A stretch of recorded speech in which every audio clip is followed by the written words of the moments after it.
Whether you keep them in your home or love to see them in theirs, these are the creatures that bring us all together. Reptiles.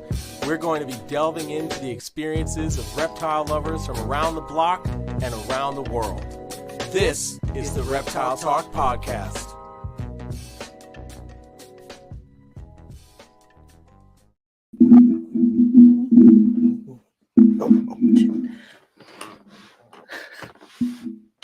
Everybody, this is Jeremy, searching for brass band reptiles. And I'm Rob, and I am creeping it real. So the browser acted up there, at least for me. So I didn't see the clip get played. So I don't know if Rob's gonna get away scot-free with what was going I don't know. Oh man. Oh, apparently you did not, because Mark is in the chat and just says, "What the fuck? That boy's thick."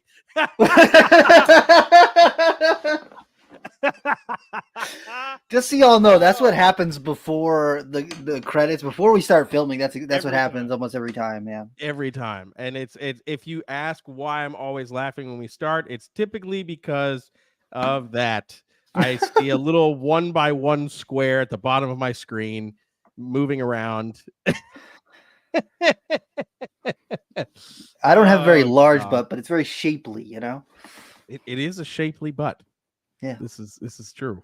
This is true. For those of you who wanted to know, now you know. Now you know. What's up, man? How are you doing? Dude, I'm doing pretty good. We were talking backstage, and I sent you a little video earlier. I found some black widows while I was out working today, and this is the first time that I've seen like more than like one here or there. So I was treating a house. This customer just moved into a new house, and I was doing a little inspection and treating around their house, and I was like, oh, that's a black widow web. And I like look, boom, there's a black widow under there. I look, 5 or 6 feet away, boom, there's another one, boom, there's another one. And I was like, hey, just so you guys know, you had a whole bunch of black widows. Might this be something you want to keep an eye out for? So maybe, maybe. Yeah, I mean, honestly, I know that they're not as dangerous as they're made out to be, and they're not going to really pose a serious threat to these people, but it looks good when I can point it out. So I was pretty hyped about that. So I collected some. I think I'm going to use one as a mascot at my work office, because it's just like there's like nothing in there to make it look cool. So I was like, I think we should have a black widow. Why not? Are you going to keep it in the display Wendy's cup? No, I mean, it's a McDonald's cup, Jeremy. Oh, sorry. It's in its natural habitat. Okay. It is actually, it's quite natural. Living in the wilds, the suburban areas. Yeah, pretty much. So that was cool. And then I found a little DK snake, and then so it was an okay day. How about you? How are you doing? I'm doing good, man. Like we were talking before, I finally had some time today, so I went out to a local trailhead and just investigated. It was too late in the day to really find anything, but it was a really nice spot. It follows along a creek, so there's plenty of spots for snakes. And on iNaturalist, people have seen black rats and rough green snakes and stuff like that. So it's only 8 minutes from my place, so I'm super stoked to just be able to have a close little spot where I can get away and try to find some things, get into some debauchery.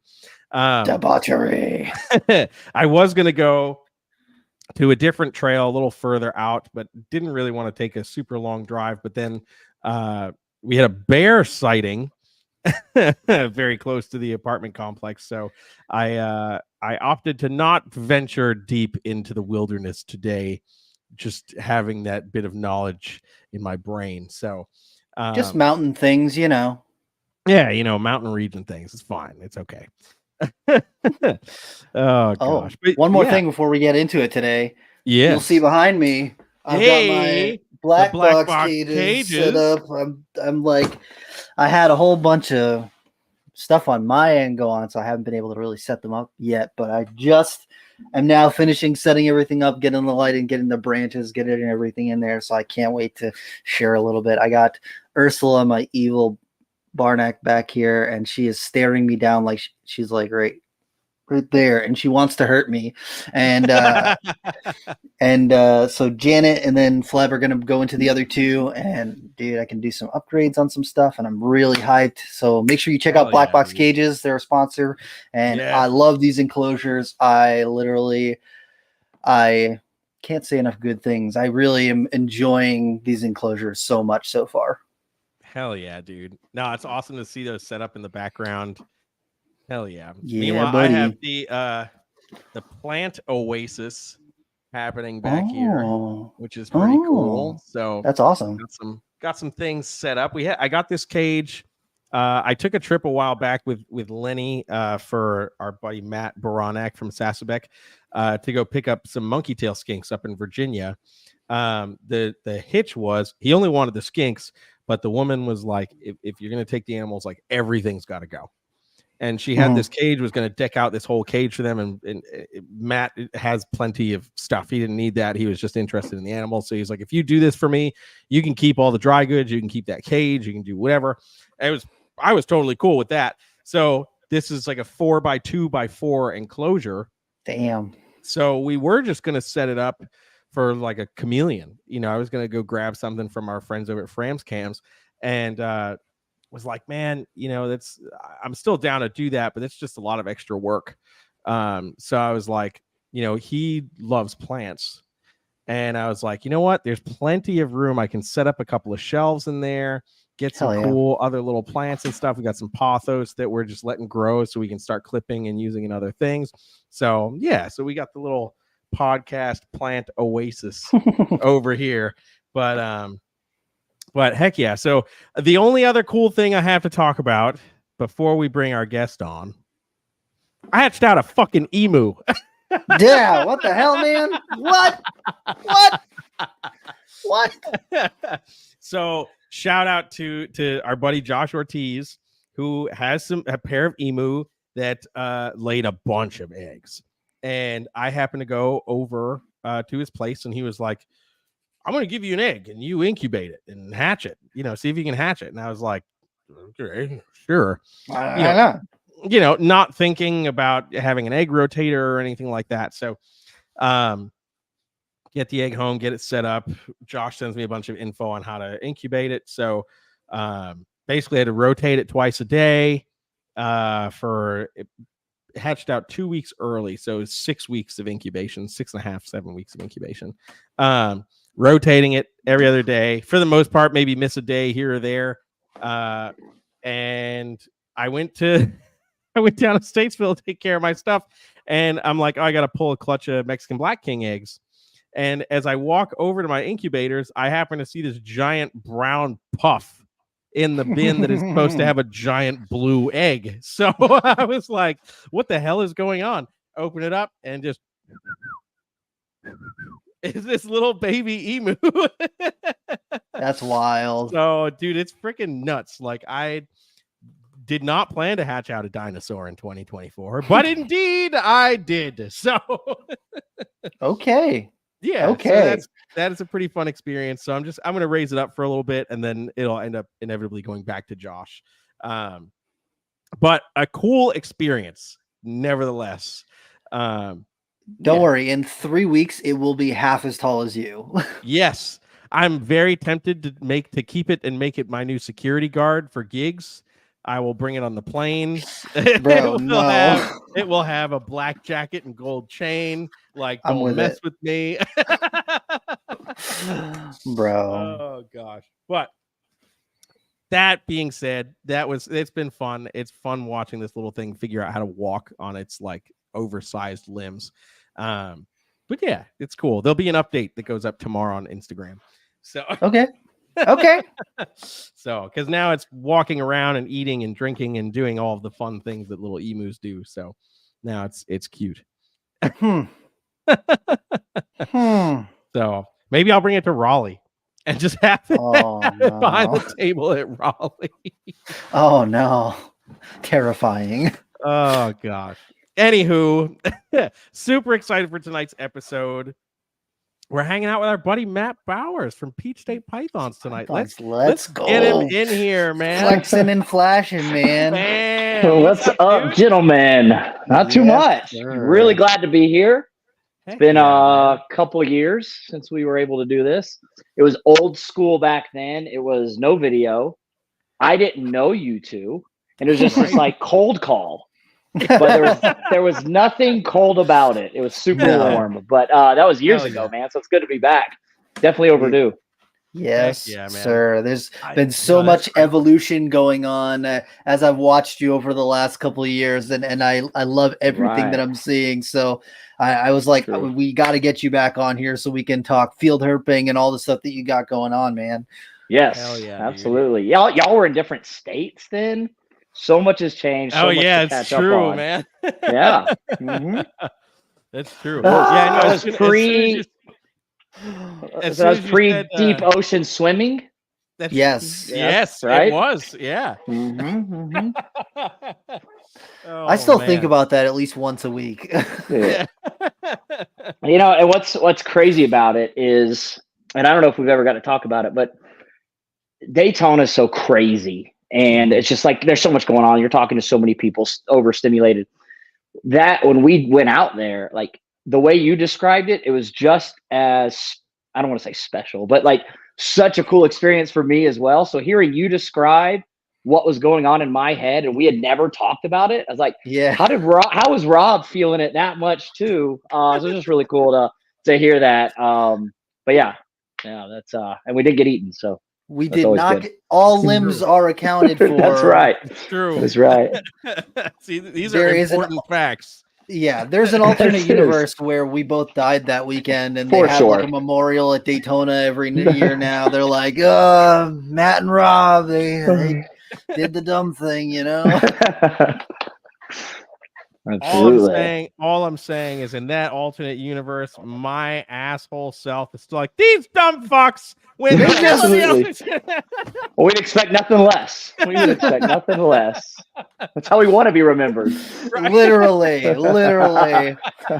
I just remember I was like, man, I'm just feeling it right now. I really want to go jump in the ocean. And I was just like, everyone was like, you want to go do what now? And I was like, I just want to go jump in the ocean. And Matt was like, let's fucking I'm do down. it, man. Let's Let's do go. Dude was running like crouched. You had your back. It was almost like you're sneaking, but really fast. Like something was going down. I had to be part of it. And wasn't it like the next morning that somebody had seen a hammerhead or something off KJ? off the Yeah. shore? Yeah. It's like just That's so right. you know. Giant. Oh gosh, good times. Good times. Yes. So now this year when we go down to Daytona, we probably shouldn't do that, but we should do some field herping though. Yes. Well, we attempted. Yes. Was it the year after? Or was it that year? I think it was the year after. But I Yeah, can't think it was the year remember. after. Yeah, I think it might have been the Nonetheless, year we after. tried. Yeah. A storm had kind of rolled through, so temps weren't ideal, conditions weren't ideal, which is always going to be my excuse when I don't do well. But it was like weird conditions. But I mean, we didn't even see anything. Well, we saw We didn't Nerodia. Yeah, we saw But, Nerodia, but that's like That was it. Anywhere. yes. Yeah. There's You always Right. count on the Nerodia. You see like one of those retention ponds behind a grocery store that's like covered in slime. There's still Nerodia in there. There's Nerodia. still- Yeah, 100%. for sure.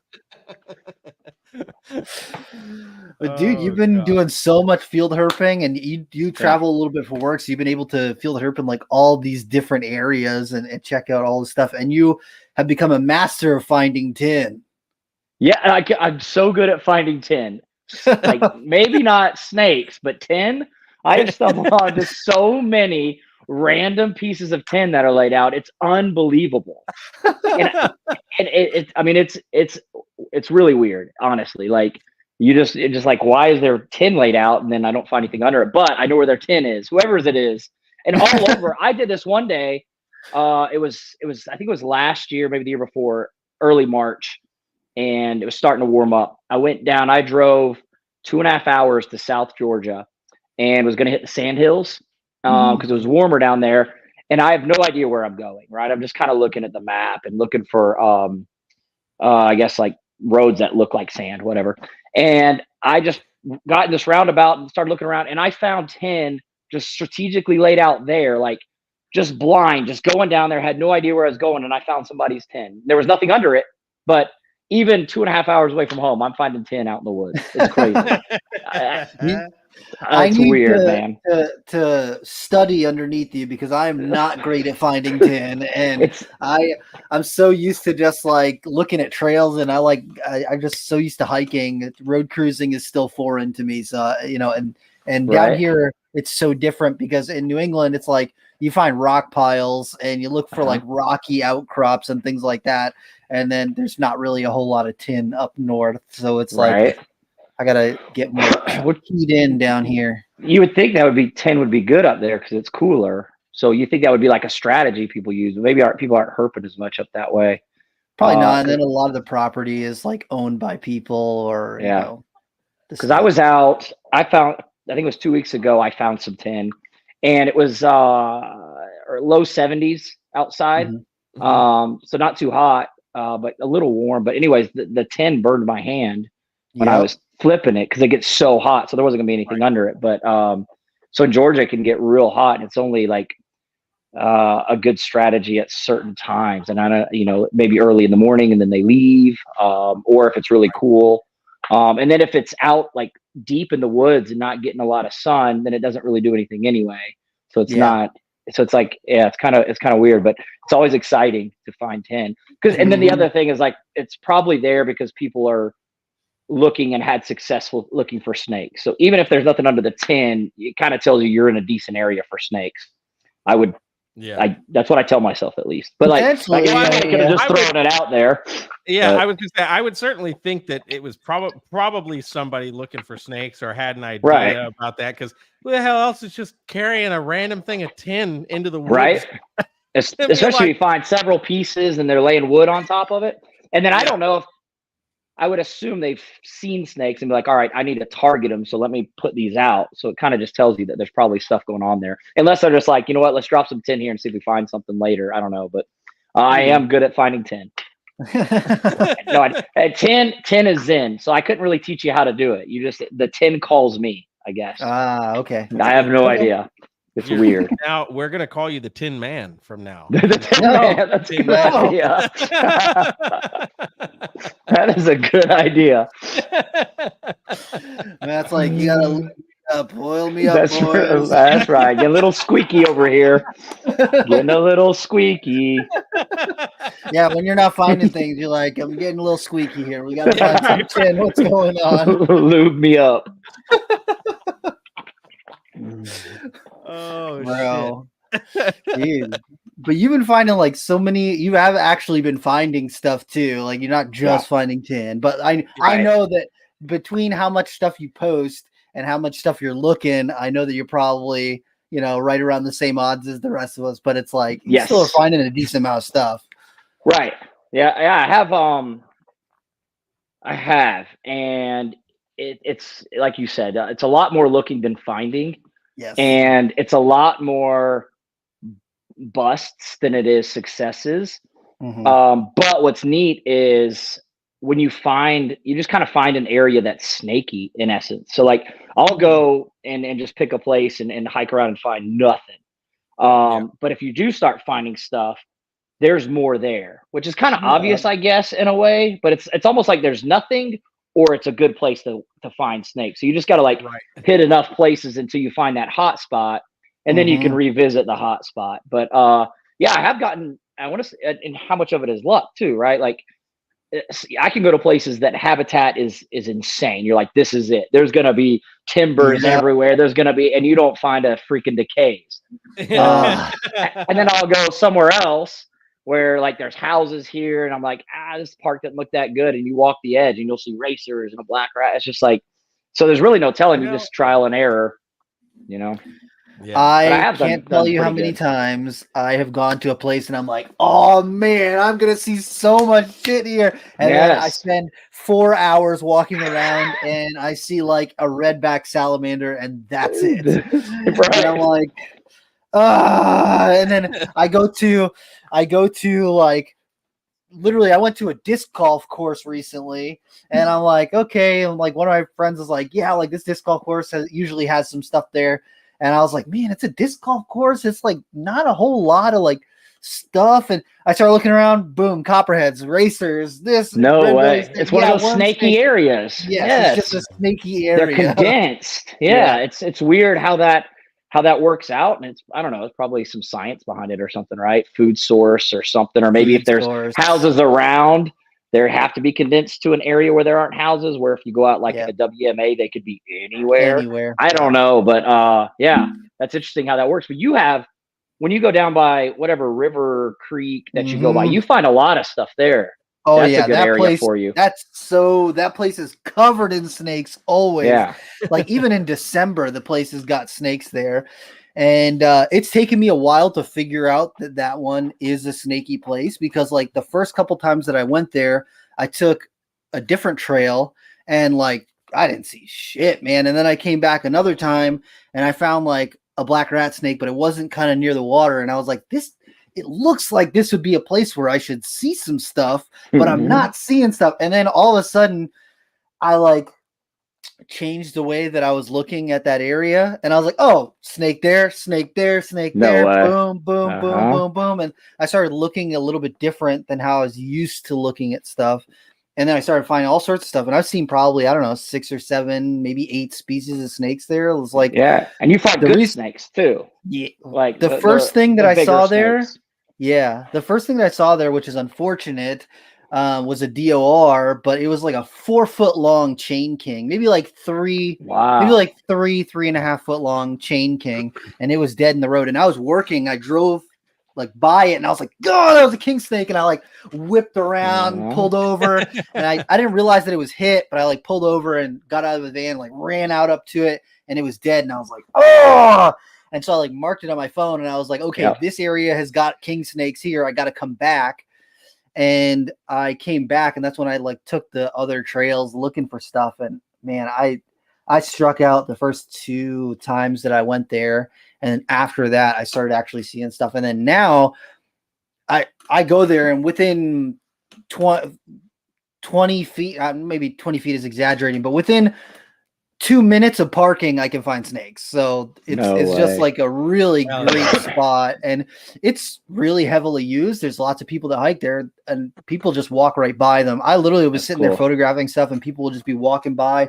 Snakes don't care. As long as you don't stop and like stare at them, they don't care. They know the deal. So right. Well, you hit on like a really good point that I have had success with in some of these places that I found are snaky. When you find a snake dead on the road, like that area is good, because you think like the chances of a snake crossing the road at the time a car is coming, that means there's probably a good amount of snakes moving. And so if you ever see that, that's always a good place to really spend some time looking. It's anytime I've found a snake on the road, that's always been an area where I've been able to find a lot of snakes. Just little cues like that. But Asheville, I have not had any success.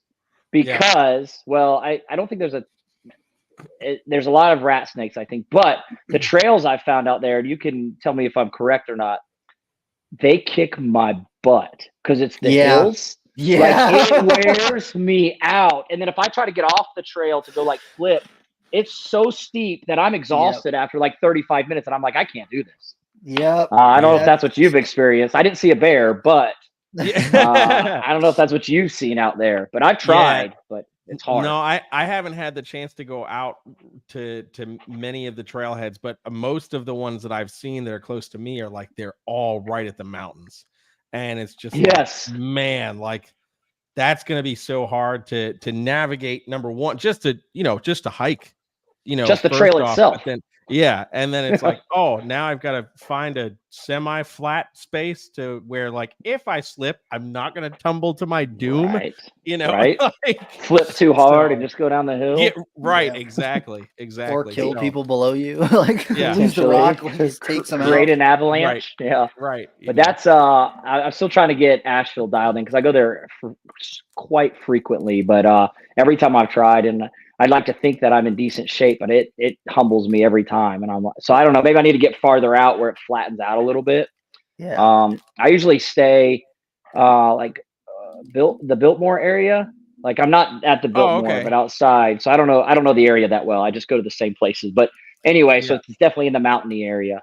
Yeah, So maybe we need to for sure. branch out where it's flatter. Yeah, I think that's definitely the way to go. I know that area a bit, and it's definitely super mountainous over there. Yeah, Yeah. it's Good way a to get a quad beautiful pump. area. Yeah, it's beautiful. Well, and you know what? That's a good point too. As we're talking about not finding stuff and still getting out, not finding anything is still pretty awesome. Especially when you're in a place like Asheville or you're wandering out in these places. Just being out and it's quiet and just flipping rocks all day and finding a random salamander. It's still, although you want to find something. So on one hand, you're a little disappointed, but it's like, how can you be mad at this when it's that pretty? And then that makes the good days that much better. Obviously, that mindset. Yeah, for sure. Right. When Kristen and I were out in Nashville and we did that hike, we looked up we want to do a waterfall hike, and so we looked up ones, and this one was oh, it's short. I think it was 1.5 miles or 2 miles or something. I was like, no big deal, dude. We do that shit all day, no big deal, bro. We got out to. It took us a while to get out to the actual waterfall, and then when we got there, we spent an hour filming all the salamanders that were there, and then we were like, okay, we got to hike back. Damn, I wonder if we're at the halfway point where if we turn around and go back the way we came, it's going to be quicker, or if we should just keep going the rest of the way out. And we just kept going the rest of the way out. Oh my, dude, we got our asses kicked. It was so by the end of it, we were like, we need to take a break. This is we didn't even get to the car yet, and we're like, we got to take a break. This is too much. And it's a different level. Go out all the time. It's different, man. It is different. It is so different. And I can't be the elevation in the air. I don't think it's that high, but I guess it's just the ups and downs. But that's exactly how I felt. Like, dude, I'm 20 minutes in. Why am I tanked? I don't know. Yeah. Right. So. But we saw some cool salamanders, so it was. They do have good salamanders, right? They have good They have the greens, which would be nice. We all probably need to link up and go look for greens out there. I have not seen any yet, and that is my dream salamander to find. That is my favorite species of salamander. Hell yeah! Is that the one you had as a toy as a kid? Yeah, when I had a little one when I was a kid, dude. I was hyped about that.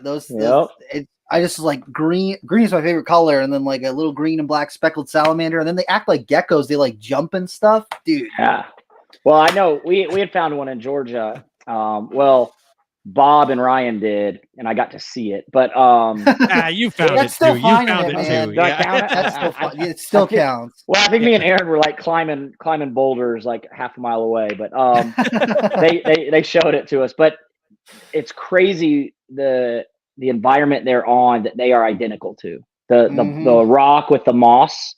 I mean, they mimic it just immaculate. It's pretty cool. It's really neat to see that and that look. And then nature's badass, dude. Right. Yeah. It's so perfect. I get sometimes they have a spot or blotches to break up the outline, but this was this is moss. This is moss that moves. It's pretty cool. But that would be cool to catch one up there. Dude, that's we got to figure out a time to do that. When you're in Asheville next time, I'll see if I can coordinate me going out there, and then we'll drag Jeremy out too. Hell yeah! I'm so get you outside, buddy. I'm so down. Yeah, man.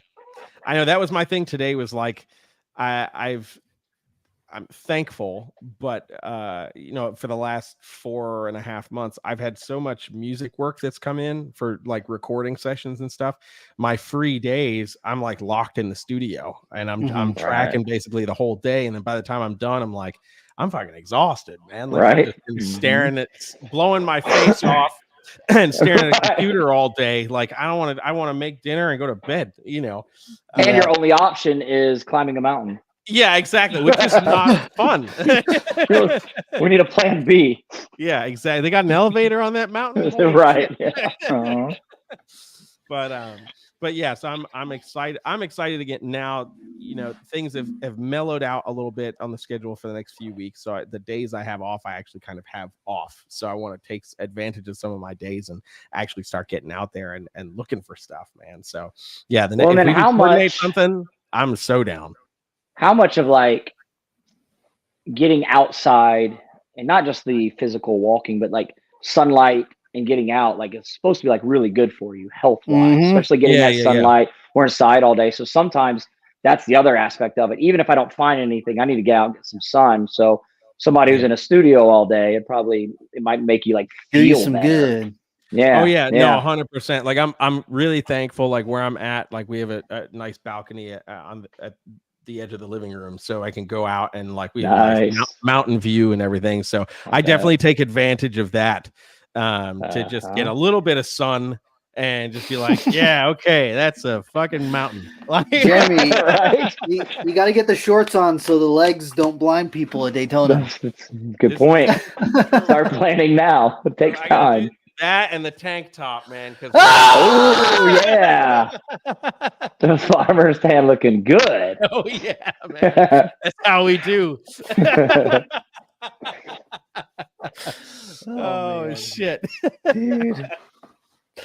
Yeah, Oh, luckily, like the one advantage to my job is that I get to be outside a lot, so like I get a lot of sunlight for the most part, and getting to do a little bit of herping. Although since I took this promotion, I am outside less, like doing less services, so I'm not as out and walking around as I used to be. But I still try to get out there. You're just out there just upselling the neighbors.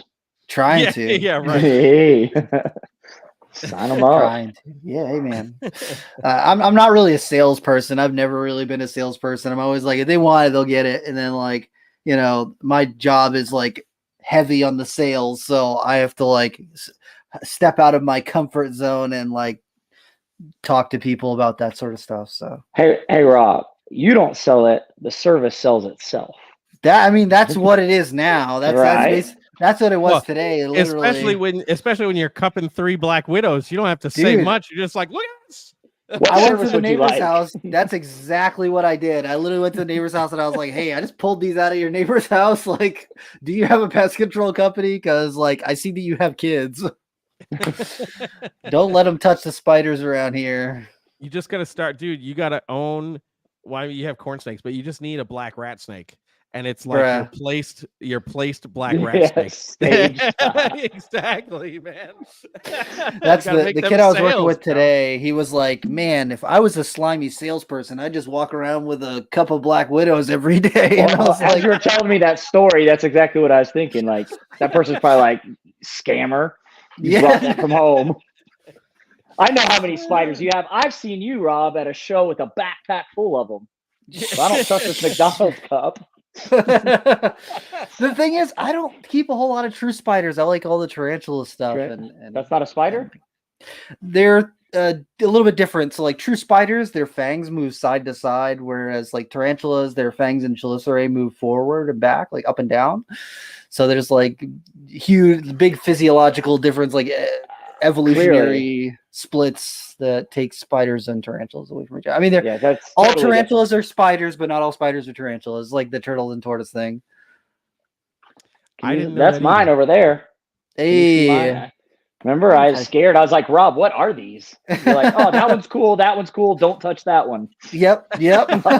Understood.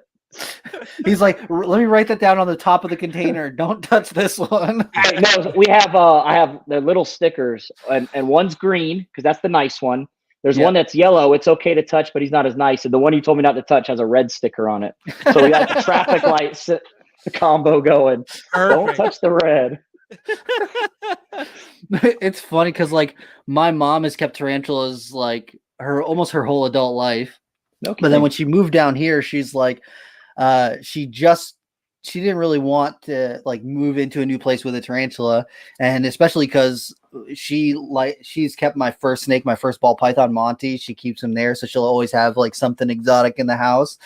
And recently, she was like, "I miss having a tarantula. Like, what do you got? I know you got tarantulas. Like, just send one over here." And so I like showed her a whole bunch of them, and she's like, "Oh, I want this one." And it was like the Chilobrachus fimbriatus, the Indian violet, and they are mean, man. They are quick to bite, but they web over everything, and she likes that they web over everything. And so I gave her that one, and I was like, "Look, don't touch it," because like back in the day, we would hold like everything. We would hold like the Indian ornamentals, and like we held almost everything. Like we were careful about it, but we held almost everything. And I was like, "Look, this one's different. if it touches your skin, it will bite you. Just Oh don't my hold gosh. it.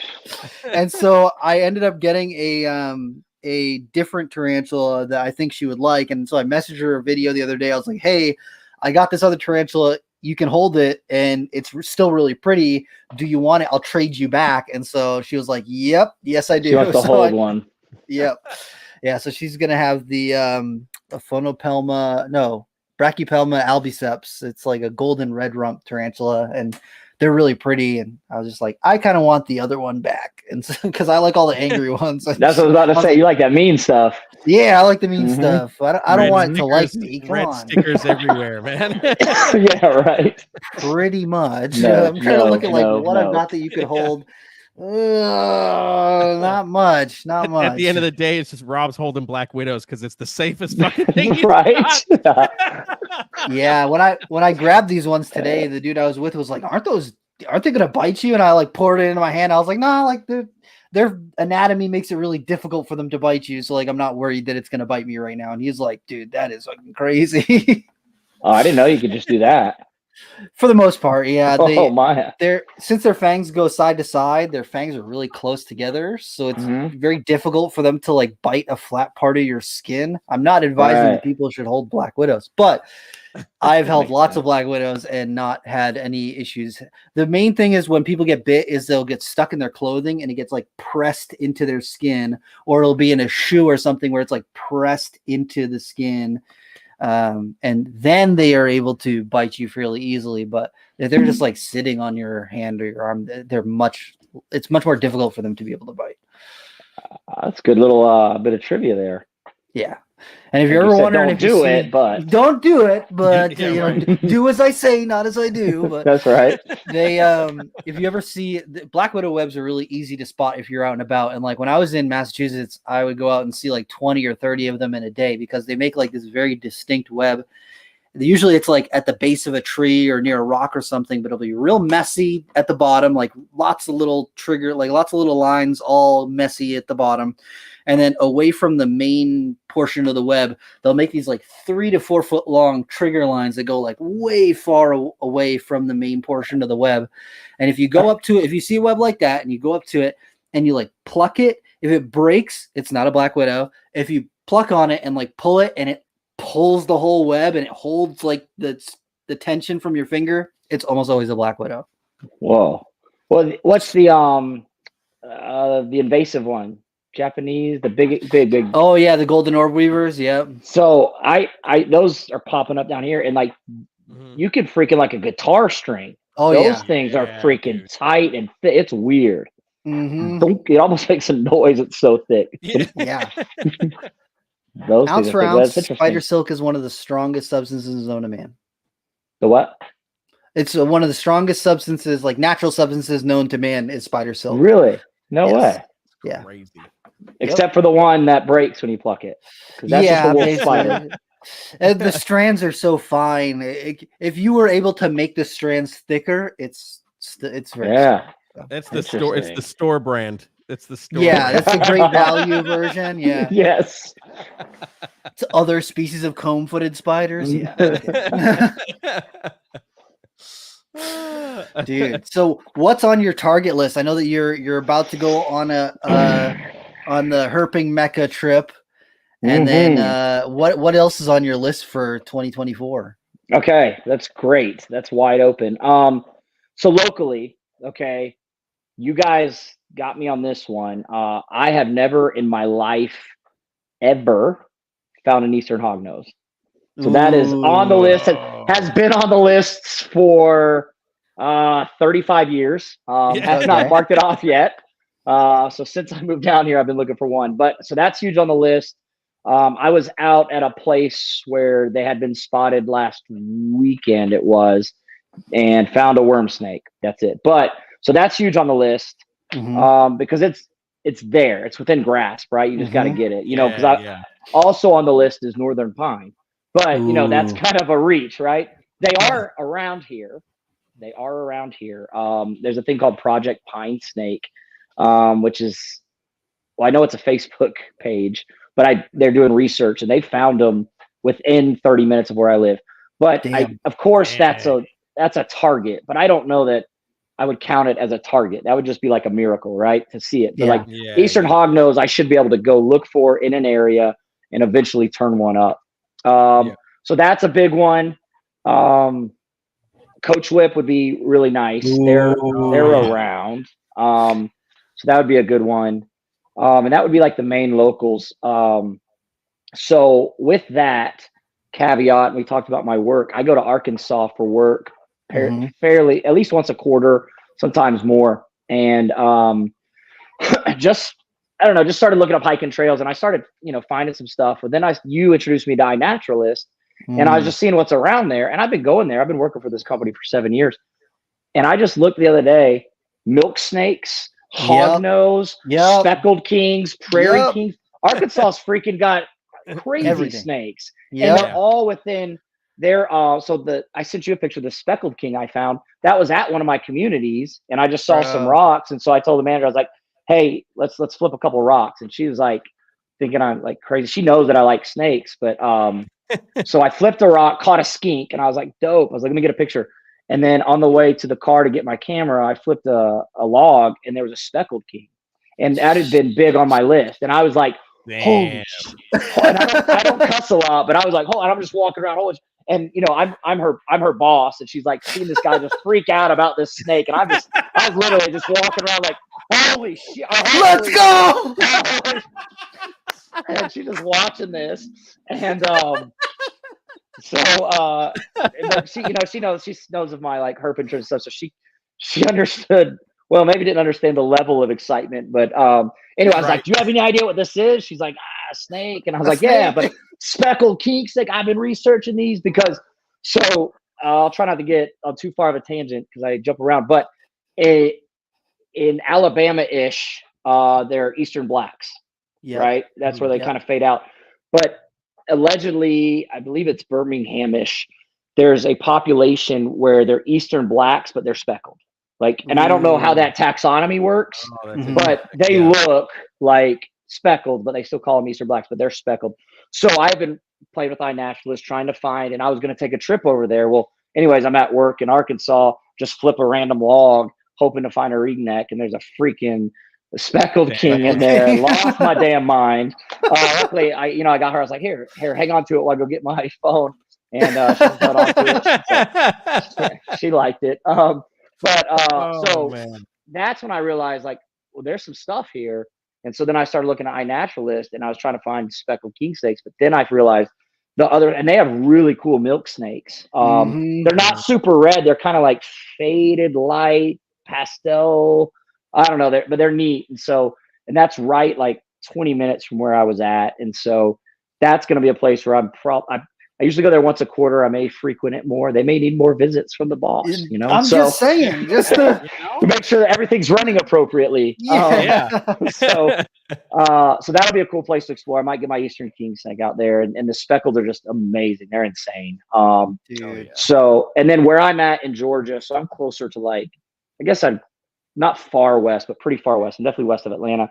That's where the chains start to fade and you get closer. So I love them to death, but I'm in probably the worst alley for appearance, right? They're not too pretty. They're not blacks, but they don't have the nice chains and the boldness. They're just kind of starting to fade. So they can be a little underwhelming. I get excited to see one, but they're not that really nice Eastern king snake.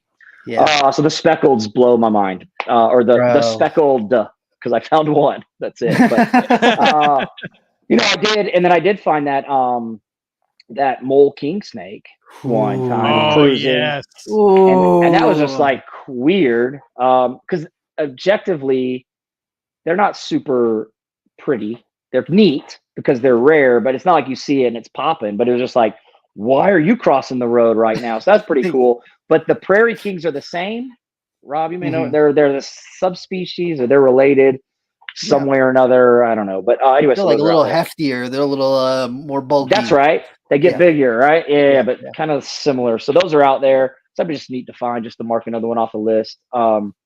So that's kind of the local stuff. Now we're taking a trip to California. We're going to be in like the Joshua Tree, Mojave Desert area. Hell yeah. So the target list is just like freaking 3 pages long, right? There's Of so course. much stuff out Of there. course. And what's crazy about there, I guess not crazy, but what's amazing and awesome out there is the lizards. They have some crazy nice lizards. The desert iguanas, which I've loved since I was a kid. They have collared lizards I've loved since I was a kid. And then leopard lizards. They're like red. They're related to the collards. Those are out there, and they're insane. And then you have all kinds of rattlesnakes. And then you grew up when you start getting the hobby of seeing California king snakes at every show and all the different types. To see one in the wild, I will lose it if I see a California. Just like the thing that I've been seeing my whole life. Here it is, crossing the road or in the desert or whatever. That's going to be really neat. Rosy boas, dude. That's going to be freaking cool. They have the red racers out there. Yeah. Which I don't know if that's different from the coach whip, the Western coach whip, but they call them red racers, but they're red. All kinds of stuff. They have maybe we'll get lucky and see a Mojave desert tortoise. There's gonna be opportunity.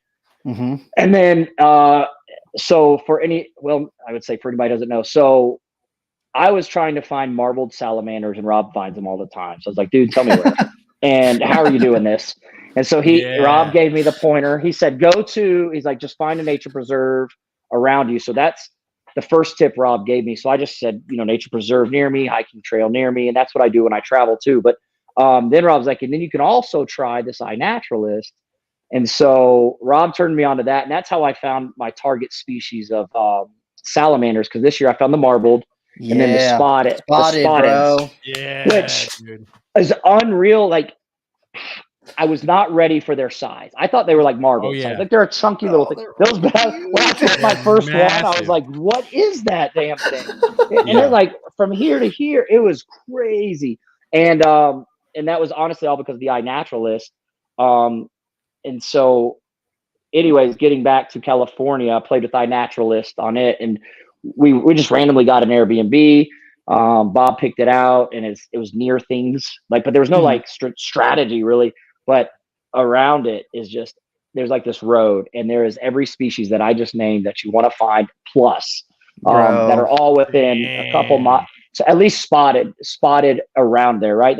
So that means they were there at some point. Now, some of those pins are like from 2016, but some are 2023. But it at least tells you you're in the general vicinity. Now go do the work. But so there's gonna be a lot of opportunity there. I am really terrified about a 5-hour plane ride, because it's really hard for me to sit down for 5 hours. So I have a little bit of anxiety about that. But once we get there, I'm sure it'll be good. I'll take some Benadryl before we take off or something. But I think it'll be totally worth it. Pass out. And then pound some caffeine when we land. But I can tell you from experience of taking that flight multiple times, it does go by faster than it may feel. Yeah. I think every it's time 4 hours and 45 minutes. It's like I can't wrap my head around. That's not that. The first time I went to Cali, I was still living in Massachusetts, and it was like 6 hours, like pretty much on the nose. And dude, I was the same way. I'm like, I don't know how the hell I'm going to sit down for 6 hours. Like, this is fucking brutal.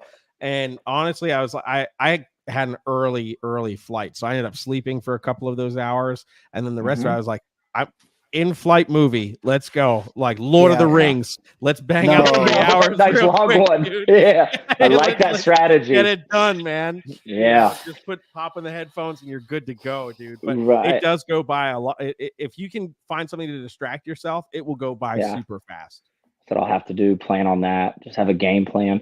Because like as you're doing like the herping thing, it's nice that you can just go like Rob, your place that you found, where you can just like shoot out and go like within 30 minutes, go find some places. It is nice to venture out. We did Arizona a couple years ago, 2 years ago, and that wasn't as bad, but it's nice to get out, but it's also nice just to be able to shoot over and go do it. So it's like two different experiences, so to speak. But there's a lot out there in California. We just got to find it. True. It's going to be bad. Yeah, that's freaking awesome. And generally, cool. with the community, the reptile community, generally between one of us, well, mostly Bob, knows somebody in that area or somebody around who can get us in the vicinity. And when we get in the vicinity, we can usually grind it out until we find something. We start to figure out a pattern. That's kind of like what we did when we went down to Florida and ended up. We haven't successfully proven it after that first trip. I found the berms is like get us in the area. And then just start paying attention to like when you start seeing dead stuff on the road, or look back at pictures when you start to find stuff, and you can kind of find, all right, they move around this time, and we didn't find anything from this marker to this marker, but here we saw this. But California, we don't know anybody, so we're just winging it. So we'll have to rely on iNaturalist and just the grunt work of getting out there. And sometimes you stumble onto like an accidental pattern, kind of like a dead snake on the road. You'd be like, oh, all right, so let's wander around here. So just kind of key on those, but that'll be good. But yeah, target species, eastern hog. I know you guys found one a year or two ago. And like you did like a big group. There was like 20 of y'all. Yeah. Right? It was like an event or something. Yeah, it was like our first Carolina Herp Society meeting. It's one way to kick it off, dude. Eastern hog nose. Literally, bro. And I will never forget that day, bro, because that lake was like 15 minutes from where I used to live, and I would go there periodically. And you find a little ringneck snake or a little rat snake or something like that. And my roommate had gone there once, and he had found a rough green snake, and I was like, all right, cool. So there's stuff. So there's some stuff. So we planned the herp meeting, and it's all cool. And I know that we're in an area where you can find eastern hogs, but especially us New England boys, the eastern hog is like, it is that holy grail. Like if I find it, it's like next level. So we're walking through the path, and all of a sudden Rob just drops to his knees and is like, I got a hog-nosed snake. And I'm like, no way. No, the fuck you don't, dude. Like there's no way, bro. And because there was like 4 or 5 people in front of me, so like they walked past it, and then I was like, yeah, not getting away. Like I'm telling you, man, it was like seamless. Like all of a sudden it was just Rob's like on the ground, and he's like, I got a hog-nosed snake. And I'm like, there's no way. There's no freaking way, dude. And he comes up and he's like, whoop, and we're all like, oh my God. Like, dude. That's the first one I've ever found too. Yeah. Well, so I've only seen one last year at Daytona. Somebody had him on the table. That's the only time I've ever even seen an eastern hognose in my whole life. God. So yeah, it's pretty cool. Dude, the ones that are in western North Carolina and eastern Tennessee are like fire engine red, bro. That's so in October, we gotta try and get out and do some Hogtober herping and see if we can find some, because I've seen some pictures, and oh my Lanta, they are phenomenal. Yeah, because around me, I think they're mostly the melanistic, the black, which same, I'll take it, but the reds would be sick, or even the browns with some of that pattern. What about where's the I guess it's coastal Carolina. I don't know if that's around y'all. The red pygmies. Isn't that out y'all's way? That's like 2.5, 3 hours east of me. So I'm like kind of in the middle. Jeremy's way on the west. He's like what, 2.5 hours from me, 3 hours. Oh, so west of me. 3.5 now, like 3.5. 3.5. Yeah. So he's like probably 6 or 7 hours away from them. I have been talking to some people who live up in that area, and they're like, let's fucking go. I got some spots where we can go see some stuff. So I have to get out there and go check it out, because I would love to see some of those red pygmies like in situ. You had to check them out. So, some of that stuff over there would be really neat to go explore. They have the king snakes are cool there too, right? Don't they have thicker bands or something? The clean. Yeah. It's neat how that little locality, and that's one of the things I got really into the king snakes is like if you take those over there and you start moving over towards me, the band's thinned out and they start separating a little bit. Go into Alabama, there's not much pattern at all. Go over into the Louisianas, you start getting the speckling. Go over to Arizona, and that's where you get the desert kings, where the speckling now becomes a little bit of a band, and then you get to California and it's banded. So it's just cool. It's like all the really same snakes, the gradient shifts. Yeah, right. It's all kind of flows nicely. And so you have these alleys in which they're different looking, and that'd be really cool to do. My buddy found Michael Weaver found he was down in South Georgia. I think they were hunting, and he found an Eastern King down there, and it was huge, first of all, but and it was just like the chains were like real saturated. It was awesome. It was beautiful. but Dude, that's just a little bit south. Yeah, the first Eastern King I found, I was at a gig in Tennessee, and in Maryville, Tennessee, and I was walking from. We were playing a wedding, so I was walking from the reception tent to get to the green room, and it was just this little pathway. It's very beautiful up there, like very like wooded. Everything's like stone walkways and stuff, like very very nice. And I'm walking, and I just see something out of the corner of my eye. I look down, I'm like, fucking king snake, like what Right. the hell, And so I'm like, man, there's so many people here, they're gonna lose their mind if they see this snake in the middle of the walkway, right? So I'm like, all right, well, I'll grab it and move it and whatever, and Bag it up. yeah, right. Took that thing home. No, so I grab it and I just kind of move it to this like wooded area that ended up actually leading more into the woods. But when I looked up, there was a staff member from the venue just staring at me like What's wrong with this guy? Yeah, like, Right. Did you just pick up that snake? What the hell did I just witness? And gently place it over farther. Exactly. Like he didn't chuck that thing as far as the hand Right. could throw. Like, what's going on? And I'm like, the only thing that I'm bummed about in that experience was like, because I was like working, like I had to get to where I had to go. I couldn't really Sit and enjoy that situation, so that was a bummer. I'm super happy to have even found one, but I wish I had a little bit more time to really just enjoy it. Yeah. Because it was also one of those, like, I didn't have to do shit. I was walking. That's right. Yeah. It found me. So it's when we found we're in Florida, we found a Brooks King. And hell yeah. It was a baby. But we're road cruising, but we stop at like the where the water runs under the road, and found it there. And I sat like, it's not a curb, but where the waterway is, I guess. And I sat there.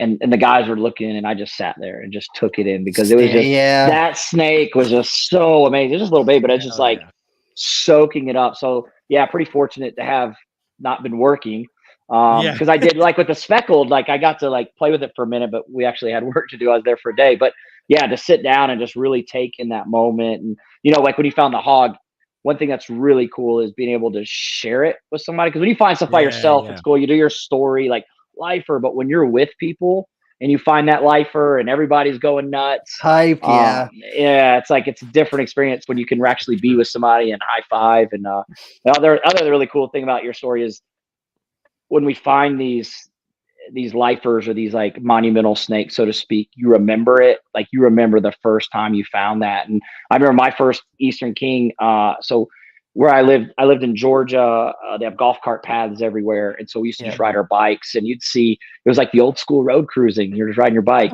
not intentionally, but there'd be a big rat snake laying across the pathway. But I was really into snakes, and I went to this place, and there's a creek and a bunch of rocks. And I put my bike down, 4th grade, and I said, this looks like a place where a king snake would be. And I stepped on this big rock, and it kind of went, and I looked down, and there was a king snake. And I remember that exact instant when I was 4th grade. I looked down, and I'm like, did I just call my shot? And I snatched it up. And it was the first one I'd ever seen. I'd wanted to find her for so long, but just, you remember that moment forever.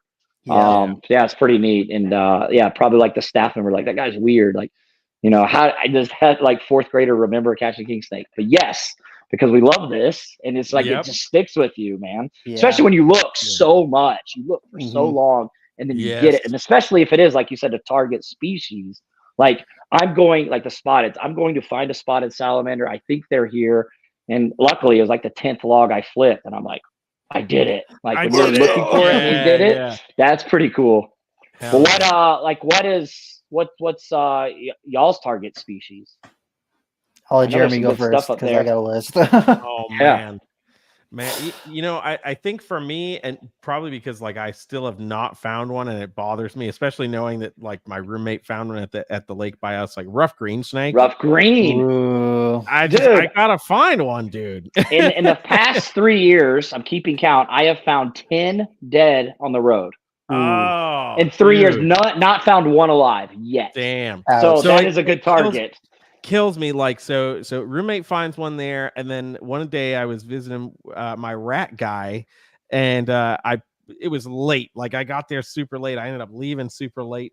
And he calls me. I'm like 15 minutes away, right? I had like just left, and he calls me. I'm like, oh fuck, I left something, right? And he's like, hey man, just didn't know if you saw it, but I figured I'd let you know there was a rough green snake chilling on the fence right by the end of the drive. I was like, son of a bitch. You know what? That's interesting though, because the first one I found down here was on a tree that had broken, like an old tree had broken, and it was like maybe 8 feet tall, and it was like maybe 3 foot off the ground, and it was climbing up that dead tree.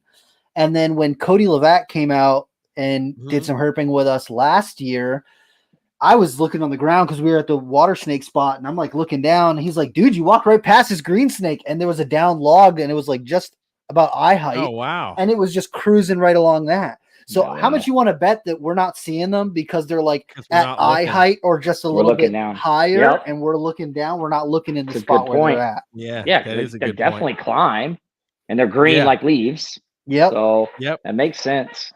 Yeah. So it's that's easier to find them at this time of year when there's not a whole lot of leaves on everything. Yeah. True. That's true. Yeah. So that's a big one for me. And then outside of that, man, I'd of course just want to find like timbers. And that would be a cool one. I always love finding that stuff. And there's a couple spots near me. I found an iNaturalist where there's been some sightings. Nothing like crazy recent, but I'm like, okay, they're around. They're somewhere over there. Around. So that's a good one. Yeah, that would be nice to find. Because that was another species similar to the eastern hognose, where it's like coming from New England, like finding something like that, like the eastern hog or the timber rattlesnake or even a copperhead in some instances, unless you really knew where to look. Like that was the rarest of the rare when it came to the reptiles, so like there's still that element of me that's just like, I just want to see them any chance I can get. I want to freaking see them, so they're meaty, they're thick, so it'd be like really substantial to see this big thing there, that's what would be cool about it, the mass. Absolutely. Like I remember finding my first eastern diamondback down in Florida, and just like, dude, huge. It wasn't even that big. It was maybe like 3.5 foot. So like decent size, but certainly not big, huge, but like with some size. And I remember finding it and just like, I froze because it was like the moment of just like, that's what that is, man. Like, it's like next level. And then simultaneously on that same trip, finding a coach whip and realizing like, I'm gonna move my pinky toe and that's gonna be gone, dude. Like it's gonna be freaking gone. So you saw those two on the same trip? Saw those two on the same trip. Yep, with our buddy KJ. I was in Tampa. I was playing a gig in Tampa, and I had an extra day. And we had reached out to me, and he was like, man, we're going to go herping, so he brought me to a spot that he knew had some solid populations. And he's like, we're going to find at least one, and I was like, that's all I care about. I just want to see one, and we saw Eastern, and then it was probably maybe like 20 or 30 minutes later that we saw the coach whip, and the coach whip is like coiled up right along the edge of this like pathway for like just like 4x4s and ATVs and stuff, just like coiled up. And I was like, literally, I'm gonna move my foot, it's already seen me and is gonna be gone.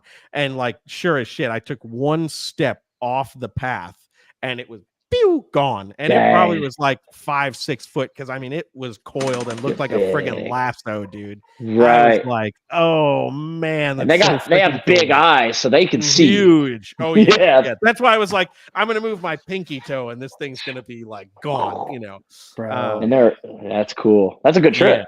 Yeah. Oh, even dude, it was a great trip. Yeah, absolutely. But yeah, I'm honestly, I think it's hard for me to come up with target species, because similar to my captive keeping life, I just like too much shit. So I'm excited to find any and all. Yep.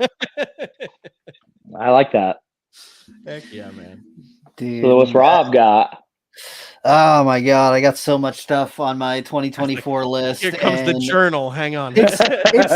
It's ever evolving, because like I have just been talking to a couple people and trying to coordinate some day trips, like places that are close enough where I can drive someplace and go check stuff out. And so I think that top of the list is the Arizona trip. I need to see like Willardi, Arizona ridge-nosed rattlesnakes. I need to see the Lepidus. Those are like my top, and Molossus, Crotalus molossus, the Arizona blacktail rattlesnake. Okay. Those are my top 3 of the year, and I need that to happen like in the worst kind of way. And so the Arizona trip is gonna hopefully hit on those ones. Like if I can hit a Willardi, that's like my top species for the United States. What's that? So it's an Arizona ridge-nosed rattlesnake. So they're like I know that. I just don't know Latin.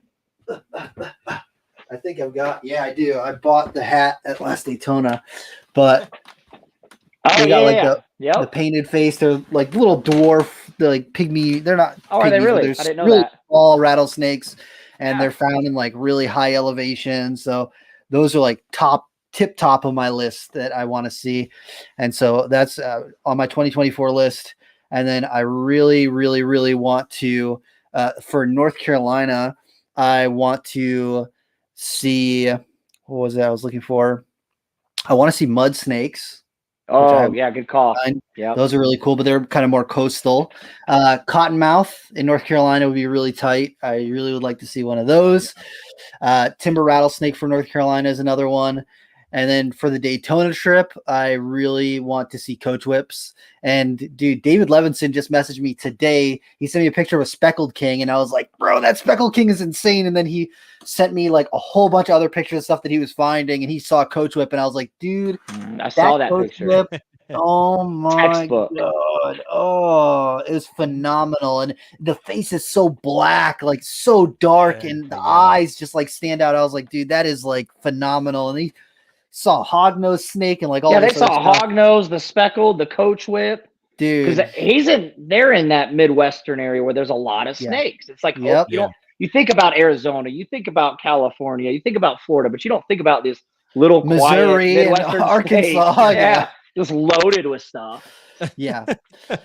So I think that I might be able to mark off mud snakes with Jacob Bratz and Skylar, those guys down there. I think that we're going to try and plan a South Carolina trip so I can do a little day trip, go down there, do some herping and knock off some of those species and maybe see some rattlesnakes or something down there. So those are up there on my list. And then for Daytona, like I said, I really want to see coach whip. I would love to see a coral snake while we're down there. Although that'd be cool. Yeah. That's like a white whale type situation. Like you don't target coral snakes. They just happen at one point or another. So, you be in the area and then hope that your luck is really good. So those are up there for me. And then, like the Arizona stuff, I would love to see more stuff. And then I guess I'm trying to think like, for lizards, I've seen a lot of the lizards that I would like to see. I would like to see more of the Phrynosoma, the horny toads when I go out to Arizona. Oh, yeah. There's so many cool species of those that I would love to see more of them. So when we went to Arizona, I mean, that's like kind of a staple of when you're growing up thinking of a lizard, that horny toad. And we were, when we went to Arizona, we didn't find a ton. I don't know. I think we're spoiled from Florida, but we found some good stuff once we found our rhythm. But there was one day where we weren't finding anything. We're just riding this road, and there was one of those things crossing the road, and we rent a minivan. So one of the guys, Chris, he's like, the door's open to the minivan. He's just kind of hanging so he can get a good perspective. I threw that thing in park, and he ran. We were not letting this thing get away because we hadn't found anything. And then it's a freaking horny toad, and they're not fast. They move a lot, but they're so small they can't get anywhere. But we were like freaking out. We're not letting this thing get away. This poor little thing's like, and he got to the other side of it, so it wouldn't get to the road. And I literally dove on the concrete, snatched it, and I just laid there like I got it. And that was a really cool experience seeing one of those. But I couldn't tell you what. I think it was the standard. I don't know what. There's a bunch of species of them, though. I guess. Yeah, but there's a lot of different species of them. But that was a really cool just to see it and hold it, and it was so chill. It just kind of like we posed it for pictures and stuff with us, but he just kind of hung out. And then we got in the car and we still had it. So there's like a console. We set it in there while we're just hanging out, talking about the experience. And he just sat there, looked around. And then we eventually were just like, all right, dude. When do I get to leave? Yeah, because he wasn't trying to get away. He wasn't tucked down. He just like, It was pretty neat. But Arizona has tons of rattlesnakes. Yes. That was the cool thing about there is the Western Diamondbacks have that pinkish lavenderish. So that's really cool. We found a lot of those. That and the Mojave, but we didn't find it. We tried to find the banded rock. Is it banded rock? Is that Lepidus, something? Yeah. We couldn't find those. We were in the area, but that would be a really cool. And that's a really neat looking snake. The Clobra, yep. But yeah, the westerns are really, really, really, really pretty, man. The garter snakes out there are pretty. And it's like they just have a different look to them, man. Just the standard garter snake, but they were dope. But how about the Scoloporus, dude? The fence lizards or the spiny lizards, dude? Yes, we call them those. Yes, the giant, these huge. So much color too. They had a lot of color. That was neat. We found one like on a house, snatched it up. But they have cool stuff out there. Yeah, definitely. But we went in September, and it would get cold quick. Yes. So you didn't have a lot of that, like I guess dusk time to cruise. But we were still finding rattlesnakes crossing the road at like 62 degrees. Yep. So they'll still move, but I bet they move better when it's warmer. But they're still out there. It depends on how hot it is, because sometimes when it's super hot, it's like even then they're like, yeah, maybe not. Yeah, right. Yeah. And that was pretty cool. But, yeah. Mm-hmm. So those are like most of my target species this year. I'm excited to go out with Jake and those guys. Hopefully we can get some cool stuff, some corns and some mud snakes. They found 3 rainbow snakes when they went out, and I was like, what the fuck? No way. I was like, multiple rainbows. Wow. Yeah. Apparently they've got a spot where like he's like, yeah, like this is what you look for, and then boom, one after the other, they were just finding them. I was like, oh man, that would be cool. I'm very envious of that. So that's another one that is like kind of high up on my list. But I think that most of the stuff I hit on most of the stuff that I really would like to see this year. I did pygmy rattlesnakes again. I figured you'd say that one. Yeah. When we go down, the area I go to in Florida has the mud snakes, and not like super rare. They're there and people find them. But that's been one I've like really wanted to find. And one time we were cruising and catching Nerodia, because Nerodia, you can always count them on Nerodia. You got to appreciate the Nerodia. They stink, they bite, but if it's there, you gotta enjoy it.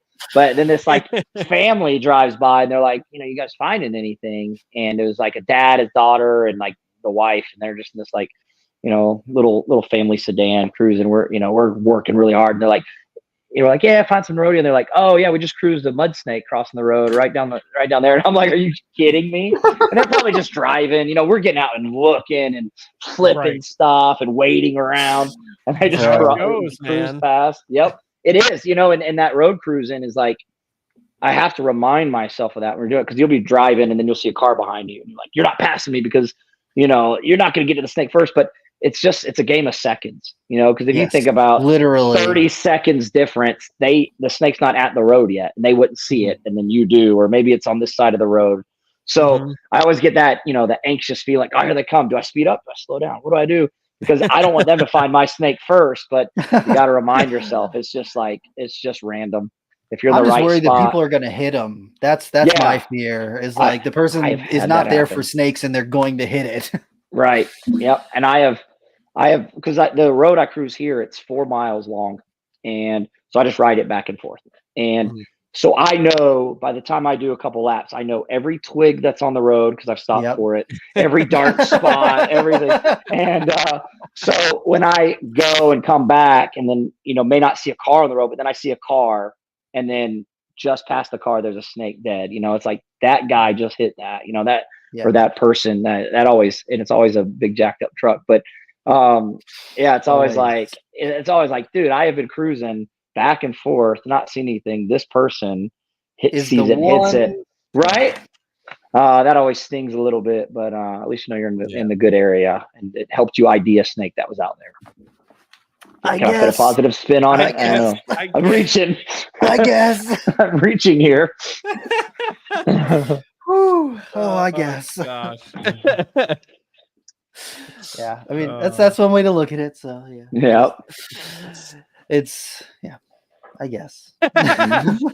Meanwhile, Rob's like grabbing the DOR, chasing that car down. Do you know what you just did? Dude, I have literally yelled at people before, like from the road, and they're already driving away. Like I'm just like, oh my god, you swerved purposefully to hit that Right? snake. No, You had and the that's option what's to bad just about not be it. an asshole. Like, Or me and Aaron Mathis went down to South Georgia for just a weekend. We day cruises and at the end of October, and we found we didn't have a lot of luck, but we found DOR timber and a DOR Eastern Diamondback, and like we saw that it was on a busy road. The timber was laid out, and it's like when you see that big meaty snake, he puts it apart. I spill my drink everywhere. We're sprinting because we hadn't seen nothing all day. We're running so hard, and then Aaron beats me there, and he's like, and I get closer. Somebody had cut the head off and cut the tail off. So like not, and its head was like not in the lane. So somebody swerved, hit it, pulled over, cut it, laid it out straight, and then went on about their way. And then the same thing with the Eastern Diamondback, tail cut off. And it's like, wow. So somebody sees it, hits it proactively, gets out proactively to be like, oh, look at this cool keychain I'm going to make. It's just, it's ignorant in a way. But yeah, that sucked. Because that proactive, it's one thing to like I've hit a squirrel before and it actually hurts my heart when I do that. You try like you hear the boom boom, it's like no, but like to proactively be like, go out of your way. Only good snake's a dead snake, and then you know what? I'm gonna make a keepsake out of this. Like I don't know, but that's happened. Yeah, we were lit when we saw that thing, buddy, because we had been looking so all day. I mean, it was a great day because we're just hanging out, eating snacks in the car, driving around. But when you see that thing, and it was so we were fired up, but then it's like, but it was you pretty, go from up here to like, and it was like fast. the skin was loose on it, like it was that fresh. It had to have been hit within the last 10 minutes. It was so same with the Eastern, but that's the way it goes, right? We gotta have the right people find it because we would have escorted it politely off the road. like, literally. I think last spring we had a whole bunch of Eastern box turtles that were just like early in the morning, just like walking the roads, and I used to get so freaking anxious watching those things. And it's like between like 7:30 and 9:30 in the morning. Like you could drive, it's probably like a 5-mile stretch of road by my house, and you would easily see 2, 3, or 4, like just crossing the road, or sitting on the double yellow line. And I'm like, oh my god. And so I'm the one. As soon as I saw the first one, I'm like, every morning I gotta wake up at 7:30. I gotta go save all these turtles. It's my responsibility. That's it. I've been chosen. I'm the Ninja Turtle. So I can't imagine somebody hitting one, man. I guess if you could do it accidentally, but that would suck.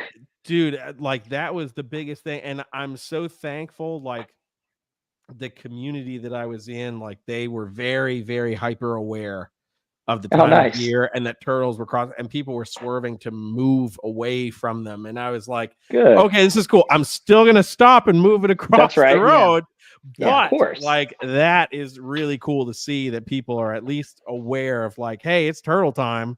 Like not every rock in the road is just a rock. So thank God.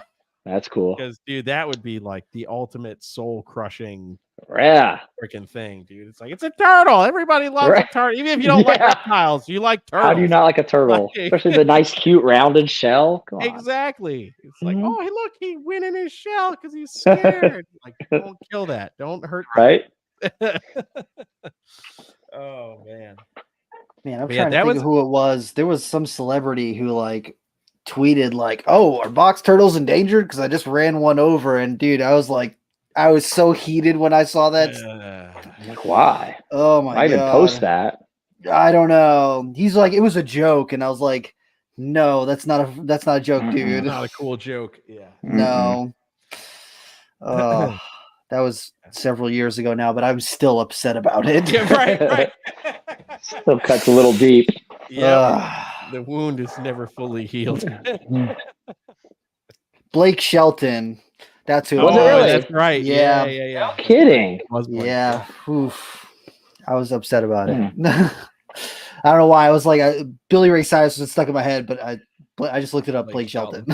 That's okay, Rob. So you know what you do for a joke? You're like, are acoustic guitars being made anymore? 'Cause I just ran one over. Bro. Just smashed to the side of the stage. No, it hurts. It hurt. Okay, I'm still upset about it. Rightfully so. Yeah. Yes, 100%. Well, Matt, we've run a little bit over time, but that's okay. I love talking to you, man. So Yeah, we could go all night. Probably. If y'all don't cut me off, I will go all night. That's how you end up herping until the sun comes up. You're just like chatting with everybody, hanging out, like finding some snakes. Yeah. Like, oh, the sun's coming up. Oh. Yeah. Would you look at that? Yeah. Would you look at that? And it's Sunday of Daytona. I got to get back to the table. Right. No, it's Saturday. It's Sunday morning of Daytona. I have to go to the show. That's what I mean. And Yeah. it's 5 o'clock. It's 6 o'clock in the morning. Yeah. Mm-hmm. I mean, Rob got to go belly up at some breakfast place, getting the biggest pancakes in the world. Dude, those bastards are like this. They were huge. They were huge. So they were good. That Across was the after street we from went the hotel, herping. bro. Yeah. Yeah. Oh, really?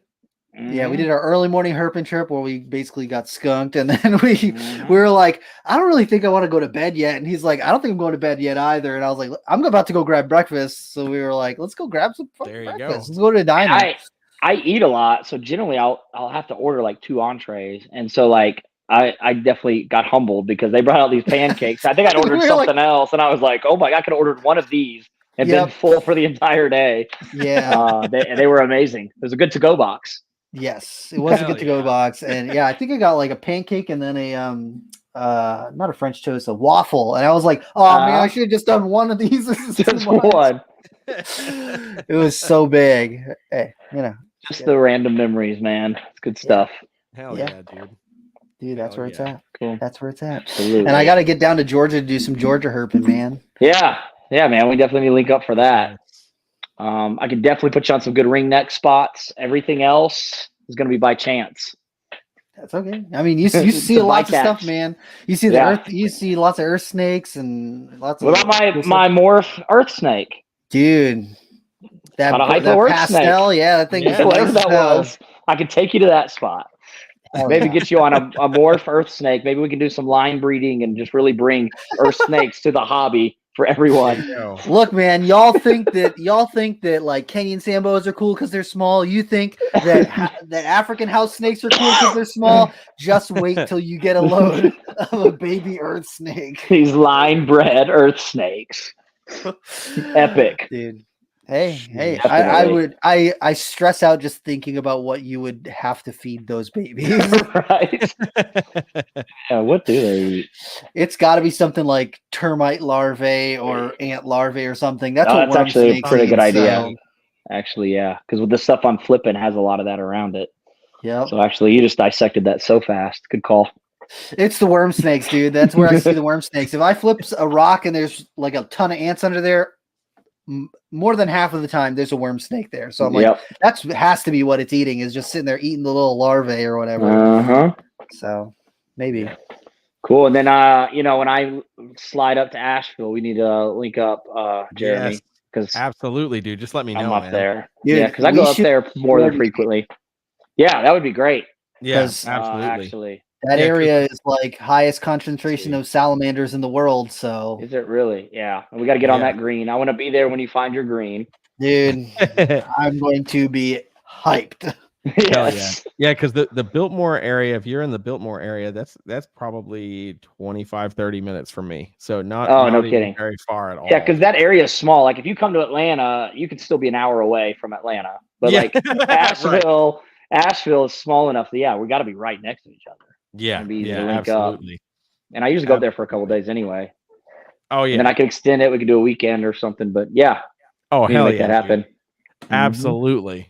Absolutely. Let's fucking get it. I'm down. Yes. Hell yeah. Cool.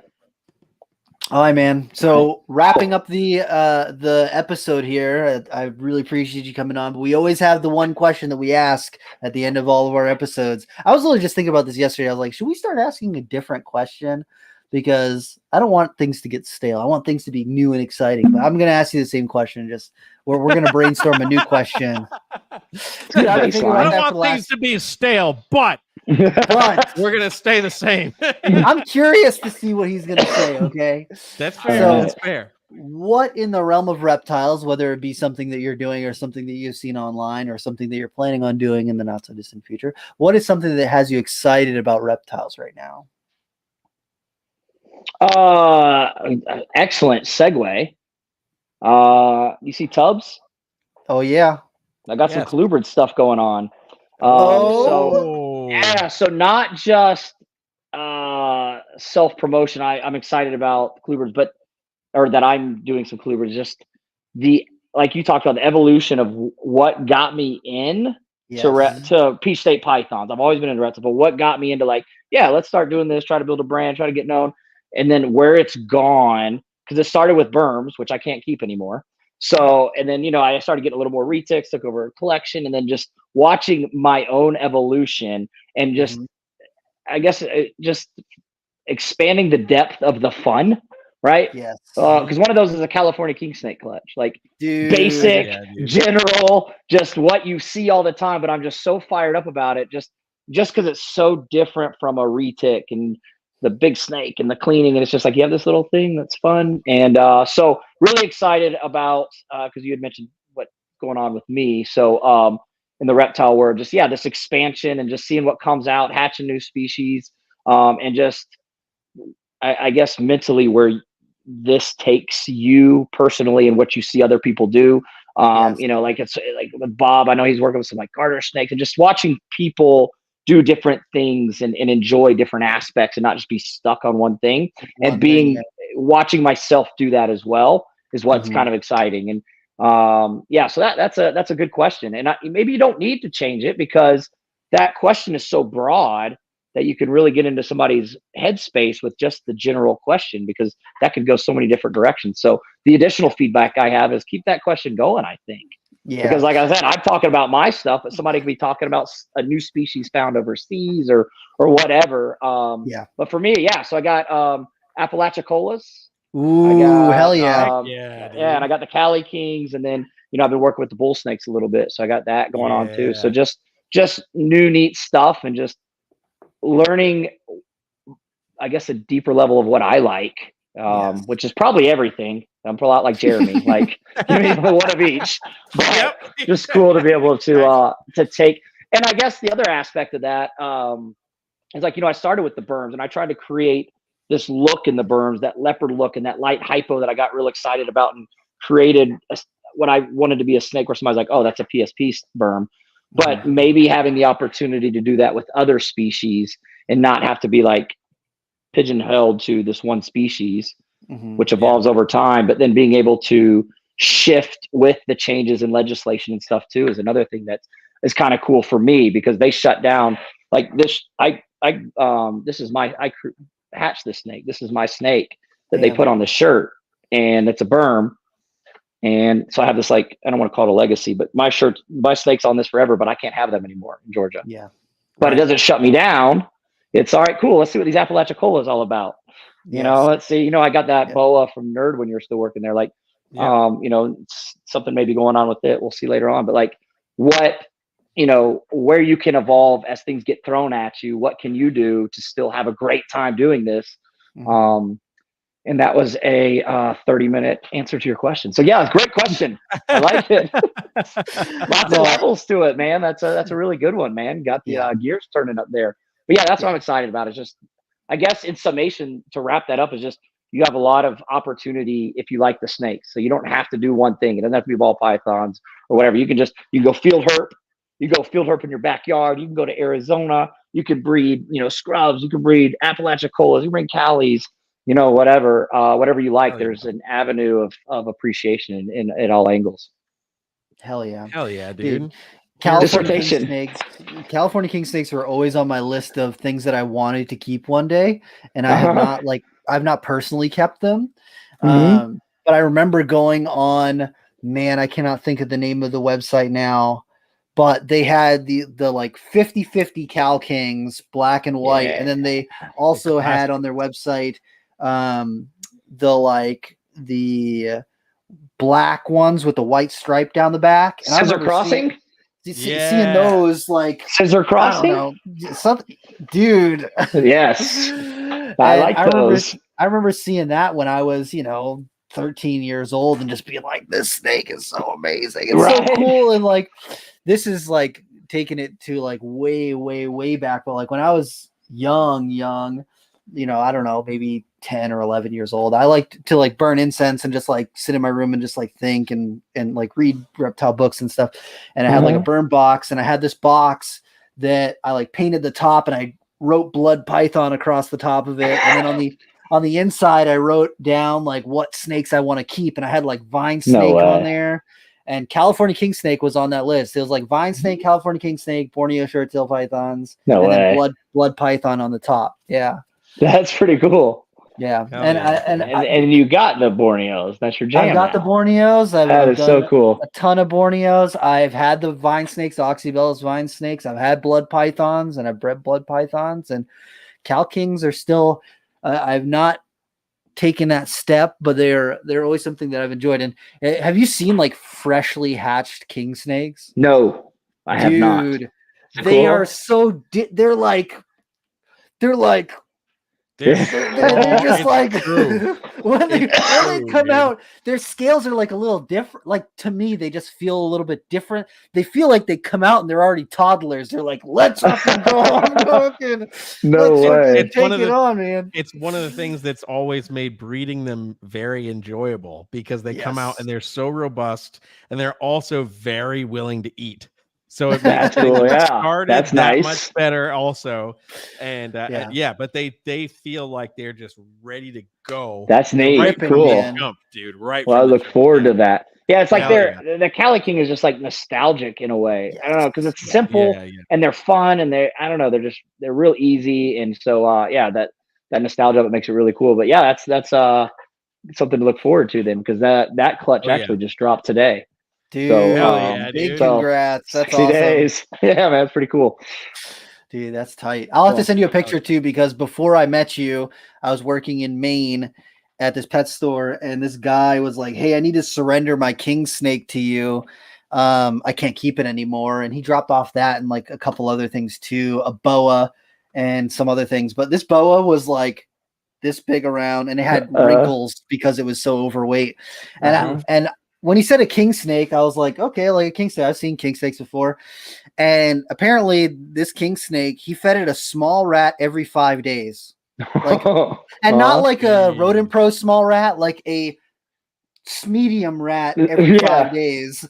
I'll have to send you a picture, because this thing was easily 6.5 foot long, and it was like the size of a soda can rat. It was huge, man. It was absolutely massive. It was way overweight, and ended up dying early because it was so overweight. But like, dude, that thing was huge. Because they'll eat. Just your average California python. It's fine. Basically, bro. It was an Appalachicola, dude. It was crazy. So those will get big. So I had a retic clutch that just hatched over the past week, and had some that didn't make it. And more than I wanted, but my Appalachicola, she ate like 5 baby retics in a week. Damn. Because I was like, you want another? You want another? You want another? Because she laid, so she needs some calories, and I had them, so it's like, and the bull snake will eat them sometimes, but he wasn't interested, so I was like, and then she got to the point where she was in the back of the tub, and if I opened it, she'd rattle her tail. She's like, no more, I'm tapping out. Do not give me another one of those things. So I'm not even chill out on her, give her some time, so I don't get in that predicament where I have the California python. That's amazing. That's fucking tight. Yeah, but definitely, guys, it was. I'm glad that I got your message this morning and not last night, because I probably wouldn't have been able to sleep. So excited to be on here, but I'm glad we made that full circle back again. Hell yeah, yeah. dude. Just thinking back on, I didn't even know you then, and I did the conference call. It was a good time, but it's neat. The other side of like what I'm excited about in the hobby is like, think about us. Like we've built a genuine, real friendship just from starting at a podcast and then just being in the same circles for a while. Like generally my friends. So that's the other side of the I guess, to go back to your question just keeps on giving, man. Don't change it. But like, yeah, think about us, right? We're talking about a herping trip, and like, I didn't know you guys. I just did a podcast, and then we all get along really well, and a lot of the communities like that too. Just you like snakes, sure. I like snakes. You're cool. Let's do it. So yeah, I'm glad y'all asked me to come back on. It's been a lot of fun. Hell yeah, dude. Absolutely. And if people want to see your beautiful king snakes when they hatch out, or see the things that you're working with, or your adventures, your stories for your field herping, where should people follow you online? So Peach State Pythons is where I do a lot of the snake stuff, as far as like breeding and showing like my collection. And then I do have a personal, which is it's Matt Bowers 15 on Instagram. I don't do a ton of posting there, but I do a lot of stories. And you'll find the 10 adventures, just me wandering around finding 10, and occasionally a snake will be there. But yes, give me oil. But so if you cared to see those instances, you could follow me there. But Peach State Pythons is kind of the more prominent one, in which it will be mostly snake stuff. But I guess my personal, because I don't post a lot, because I don't do a lot. I'm a pretty boring guy, so it'd be like, unless you want a picture of me at work, right? So it'd just be like my herping stuff. So I guess it has kind of evolved to that. Some herping pictures on there. I just don't post a lot, but with the California trip, there'll probably be some cool pictures. But anyways, yeah, that'd be the best place to see me doing things. One of those two, or both. Hell yeah, dude. Both. Or both. That's right. Most likely both. You should check them both out. Well, thank you so much for coming on, man. I love you. This has been awesome. You guys too. And if you hang on the line, we'll boot you out, and then we can talk a little bit after it. But thank you so much for coming on, man. Cool. Absolutely, guys. Yeah, dude. Yes, sir. See ya.